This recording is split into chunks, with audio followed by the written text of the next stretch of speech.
Shut up and sit down.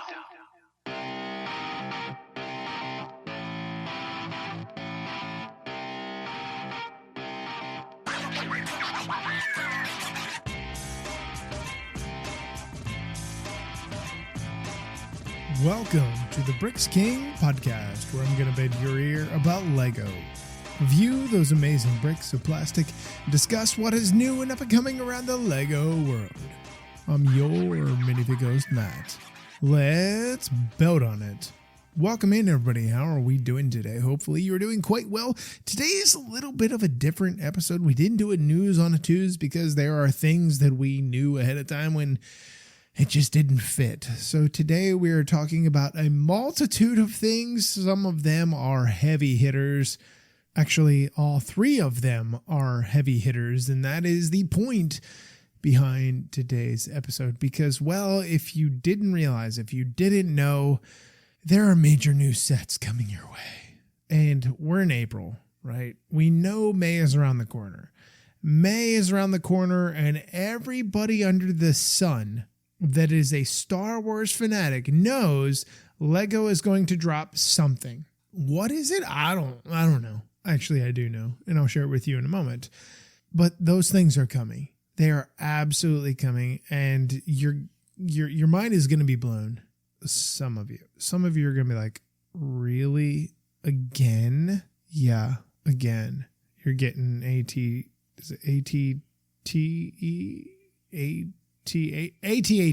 Yeah. Okay. You know, I don't have all my lingo down. There's too many ATs this and TEATTT that. Enough with the T and the A and the E. Let's do something else. Let's do a GFK. How about we do a GFK? How about, stop with it. Anyway, so we are talking about that today. We are talking about some things that you're going to have to save up. You need to save up. It is super duper important. So let's kick off what we need to know. So the first thing that we need to talk about is the brand new. I know, right? How excited are you? We are talking about two brand new sets for the 40th anniversary of Star Wars. Well, anyway, so let's go through what things say. A Star Wars celebration kicks off this weekend in London. The Lego Group has today announced two new diorama building sets featuring iconic scenes from Star Wars Return of the Jedi for Lego Star Wars fans to mark 40 years since the film's original release. Lego Star Wars fans will be able to rebuild the iconic final duel between Luke Skywalker and Darth Vader in the Emperor's throne room, or descend to the forest floor and recreate the action-packed indoor speeder chase, which was incredible, by the way, with each set packed with recognizable characters and the chance to recreate memorable moments. The 807-piece Emperor's Throne Room diorama building set is an accurate Lego brick representation of Emperor Palpatine's throne room on the rebuild Death Star featured in the Return of the Jedi, including its instantly recognizable window, which is major, the Emperor's chair, and other details. Also included in the set are three minifigures featuring the characters Luke Skywalker, Darth Vader, both with their lightsabers, by the way, and Emperor Palpatine, whose lightsaber and bolts of Sith lightning are hidden on the underside of the model. How cool is that? For real, how cool is that? The minifigures can be placed in different positions on the diorama to replicate different moments from the scene. For fans journeying to indoor, the 608-piece indoor speeder chase diorama brings to life the high-speed action amongst the lush forest floor, with Luke Skywalker racing on a speeder bike between the trees. The set includes three minifigs based on the characters Luke Skywalker, Leia, and a scout trooper, of course, and sees builders recreate the two speeder bikes and forest environment where greenery on the ground to indoors tall tree tops. Incredible. This might be my favorite, honestly, between these two. These two new building, because Lego brick, of course, Diorama sets are highly detailed and each features a printed display plaque with a movie quote. I heard printed right there. Printed, not sticker. Making perfect display pieces for fans to add to their Lego Star Wars collection and mark 4 decades since the original trilogy in the Skywalker saga concluded. Seems pretty good to me. Honestly, it seems pretty darn good to me. So let's talk about the sets. What are you getting? How much is it going to cost you? Because that's the biggest thing. That's what you want to know, right? So the Star Wars Emperor's Throne Room, the set number is going to be 75352. It's going to cost you $100, 100 euros, 90 pounds, 160 Australian dollars. Not bad. Actually, not that bad. I mean, if you think about what it really has, not too bad. You know, you Star Wars fans, you don't care. You're just going to pay whatever. So the Star Wars Ender Speeding Chase Diorama Build Set, 75353. It's going to cost you 80 euros, 80 USD, 70 British pounds, and 100 Canadian dollars. Both sets are available to pre-order on the 7th of April, which is this coming Friday, and they are available to purchase on May 1st. You can get it at lego.com or a Lego store. However, please don't be that fool. If you want these, please don't wait until March 1st, because here's the thing. Lego stores only get so much. You know, the Indiana Jones stuff launched, and the store that I have my lug meetings at, Lego User Group, for those of you that are new, they only had 4 of each of the 3 sets. 4 people could have walked out with all 3. They didn't. The Lego store is on the bottom floor. Where I was at was on the 2nd floor, and I watched. I watched who came out with what. And there is a crosswalk from where I was at to the other side, and people that are walking out, they go one way because they're going towards the exit, and I can either see it in their hand or it's sticking out of their bag, or I can look over, walk across that brief crosswalk and look down into their bag. They were gone. They were gone fairly quickly. There was a line of like 60 people outside the store. Some were going straight for that. Absolutely. Day one releases are like hard to come by. But the funny thing is, if you didn't pick up the Indiana Jones stuff on that first day, that right then and there, or you didn't catch it at midnight when it launched on the website, it was still on back order until like 6 p.m. that day. 6 p.m. Like you literally could have waited and be like, you know what? It's not a big deal. It's fine. Now it's out of stock, or it was out of stock. I haven't checked it recently because, you know, it's really not that important. You can do that homework. However, Star Wars is a different animal. Star Wars stuff goes kaboom. It doesn't just come out and everybody's like, oh, Star Wars. It goes whammy. It goes absolutely crazy, gangbusters crazy. There are people on Star Wars Day lined up outside the Lego store for the last time I saw it, and I did it just intentionally, just to see what it looked like. I've never been around for a Star Wars launch. Like, I had no desire. There were literally probably 180 to 200. I can't exactly remember. It was massive. And the thing is, if the store only gets, for instance, let's say the store with the Star Wars set, let's say it's the dioramas. Let's say they only get 30 of them, which is pushing it. Let's say they only get 30 of them. What are the rest of you doing in line? Are you hoping somebody's not going in there to buy it? It's Star Wars Day. Of course somebody's going in there to buy it. Now this is May 1st, but still people are going to be lined up outside the door ready to go. Now, if you are smart enough, you're going to pre-order. If you cannot afford it right now, that is fine. Guess what? It's not going away. If you don't get it on the first round release, it will come to you. I can promise you that. It's not going anywhere. It will be fine. Take a deep breath. Relax. Don't try and run over somebody in a golf cart trying to get there. It'll be okay. I promise. So we're not done with Star Wars. We are not. So there is a new Star Wars set that is coming out, and you need to know about it. Again, this is repetitive. It feels like at this point in time, how many years are we on into the Star Wars saga? It seems like it never ends. Join the Rebel Alliance's Red Squadron with the new LEGO Star Wars Ultimate Collector Series X-Wing Starfighter building set. Another X-Wing. How anticlimactic. Yeah.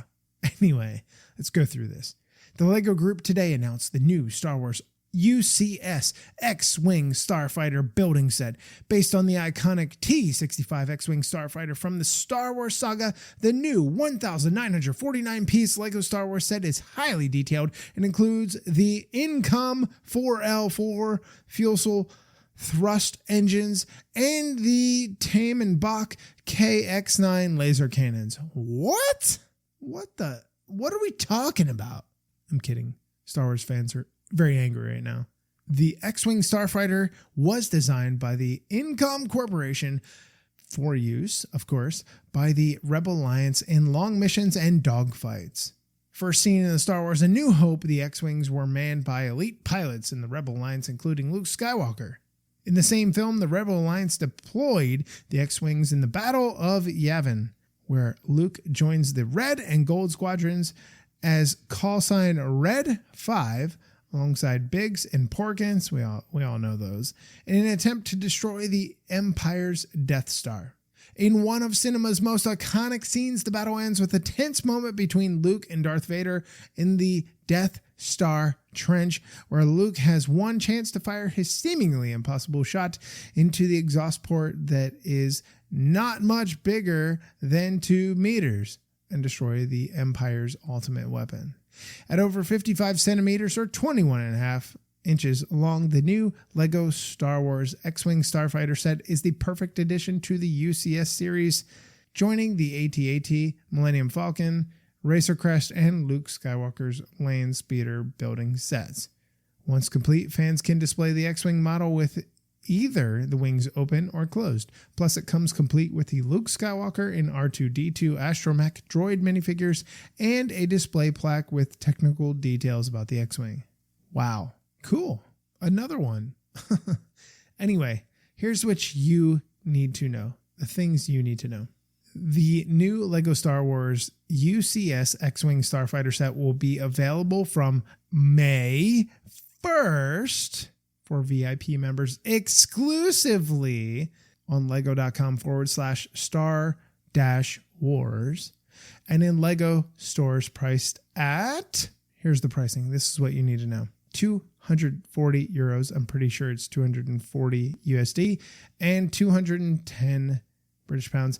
And for everyone on the 4th of May. May the 4th be with you. I hate that. I hate it. It's such a bad language expression. I hate it. Especially having a wife that's a speech language pathologist. I hate it. Anyway, pre-order it the 1st, or I'm sorry, VIP members get it on the 1st. Everybody else, you get it on the 4th. VIP costs you nothing. If you didn't know that, you can sign up to LEGO VIP. It costs you nothing. You're like, oh, they're VIPs? No, any of you can do it. You know what? It keeps track of your points. Every time you spend $1 or wherever you live, whatever you spend, like financial money-wise, it tallies up. And you can get things for free over time. I'm at 28,000 points. I can buy a set that's over $200 right now and not have to pay a darn thing to it. Anyway, so that's important. Fans won't have to wait that long to get up close with a new set, as it will be on display exclusively at the forthcoming LEGO Star Wars Celebration in London from the 7th to the 10th of April at the LEGO booth. In addition, Celebration attendees will be able to get their hands on the new Star Wars Brickhead's Battle of Endor building set 40623, which features Skywalker, R2-D2, and Lando Calrissian, and also Ewok and Princess Leia inspired LEGO Star Wars minifigures before it is available anywhere else. Plus, stay tuned for more exciting LEGO Star Wars announcements at the event. I'm okay with it. I don't hate it. So here are some important details. Again, May 1st for VIPs, May 4th for everyone else. If if you don't understand that at this point in time, I honestly can't help you. It literally costs you nothing. Even if you are not a giant Lego fan, signing up for a VIP account costs you nothing. And you can get this stuff for free after you spend so many, amounts of dollars and such. So just do it. It costs you nothing. Now, Lego has been teasing on their social media accounts the new X-Wing. It looks pretty. It looks nice. It's not bad. I don't have a problem with it. I think it looks cute. It's just not my cup of tea. It's just not. I'm not a giant Star Wars fan, but it's happening. It's absolutely happening. So, yeah. The other two sets, the Speeder Chase, I actually like as far as dioramas go. We just talked about it with the Indiana Jones set. We did it with the JP stuff. We've seen more of these with Star Wars before. I think Star Wars is the one that kicked it off. And then you have the throne room. It's not bad. It's not at all. I like the minifigs. I don't know if they're exclusive, new prints or anything, but the 40th anniversary deal, yeah, that's a big deal for some of y'all having those prints in there. So that is part of this episode. The other part of this is part of my heart. And if you know anything about me and anything in this show right now at this point, you know what's coming. Jump up, kick back, whip around, and spin, because we're going to talk Ninjago. So here's what you need to know about Ninjago. There is a new season about to drop. We don't know when. We don't know specific dates. My guess is probably June. So we're probably about 2 months out. And Ninjago is about to see a completely different version of what it is. People have come back and were like, oh, we're going to see something completely new. My expectation is we're going to see something new, of course, but it's going to bring older seasons into a merge into this giant hodgepodge of things, and the ninja are just going to have to deal with it. Now, Lego has released this clip. It's about a minute long of what the new season is going to be. They've actually released a few, and I have some more details for you coming this week. So make sure you stay tuned to things that are popping out later this week. However, let's go ahead and take a peek at what it is, and we can break it down. The day started pretty normal. Master Wu sent me to find as many scrolls as I could on something he called coalescence. I couldn't make sense of it. No, that can't be right. It's been centuries. Now I don't understand. I'll just leave these here. Cool? Okay, good talk. Call me if you need anything else. Lloyd, my student, my nephew. I hope you do a better job than I have when you become master of this monastery. Remember, family is key. Huh? You've been here for almost 1,000 years. I could never... No. It's happening. I don't know how, but it's happening. We needed more time to prepare. What's going on here? Then I saw the beginning of the merge.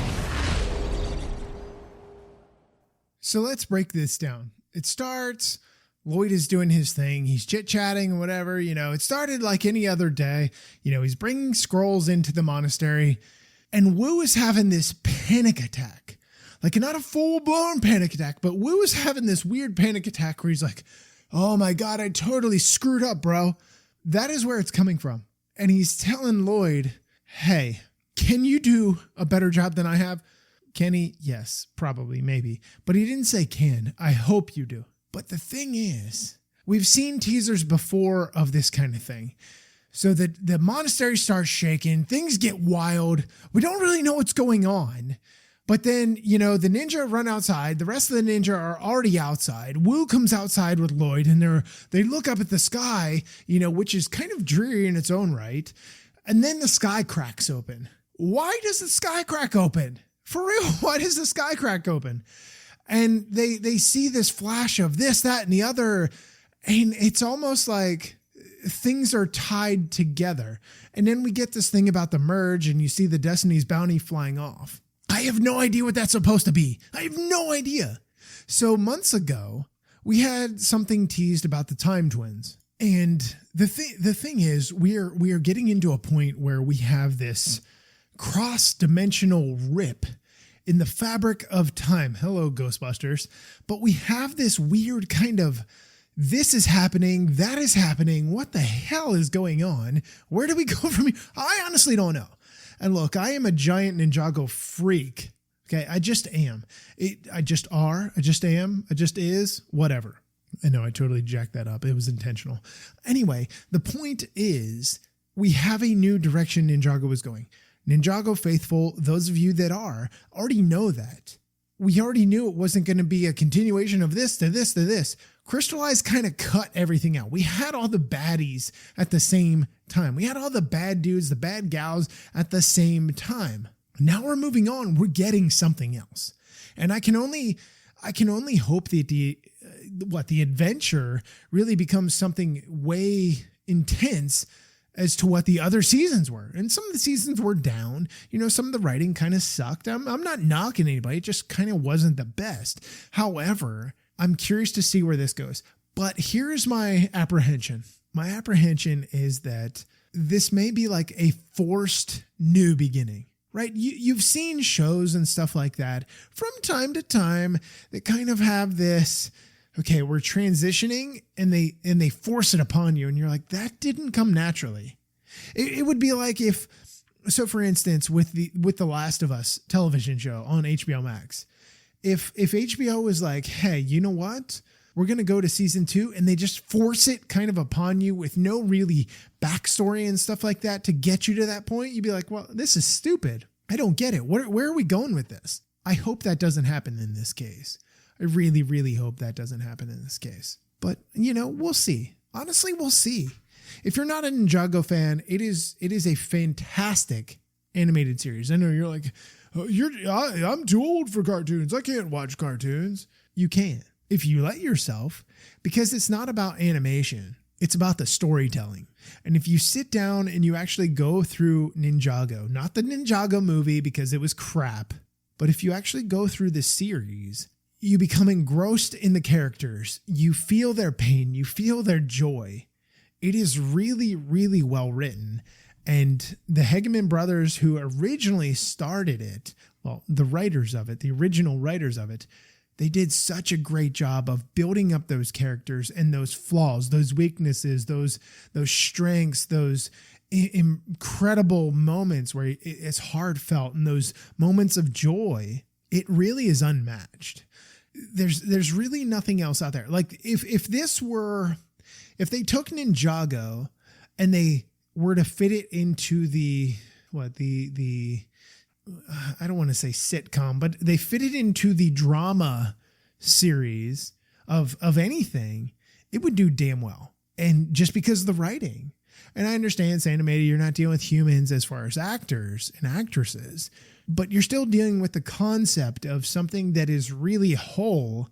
And you have this continuation of this realm of chaos where these people have to come in and fix it. And some of you are like, hey, you know what? Every season they have to fix them. They have to do this. But it's like every other television series, right? You have a new season and something happens, right? There's always episodes where things happen. Things have to be corrected. It's not a sitcom. It's more of a drama. And it's a really well done drama. So if you have not checked it out, I just implore you to go back. It is on Netflix. The entire series is on Netflix. I implore you to go check it out. Start from the beginning, watch a few episodes. I think the episodes are like 12 or 13 episodes long. Each season, each season. Go back and watch it, or go and watch it and just check it out. Give it some time. Feel the characters. The writing in it, the writing is just so incredible. It is dramatic. And there are heartfelt moments you're like, oh my God, my heart just got ripped out of my throat because that's where it was hanging because of what was going on. Or your heart could be ripped out of your chest depending where you're at and what season you're at and how you feel about certain characters. Anyway, so that's what we have today. I hope you enjoyed it. I hope you give Ninjago a chance. I hope you enjoy the Star Wars sets. Remember, May 1st for VIP members, May 4th for those of you that are not. It costs you nothing. If you are not a VIP member, literally go and become a VIP member on lego.com. You can Google Lego VIP. I can't remember off the top of my head what it is. I think it's like lego.com/VIP.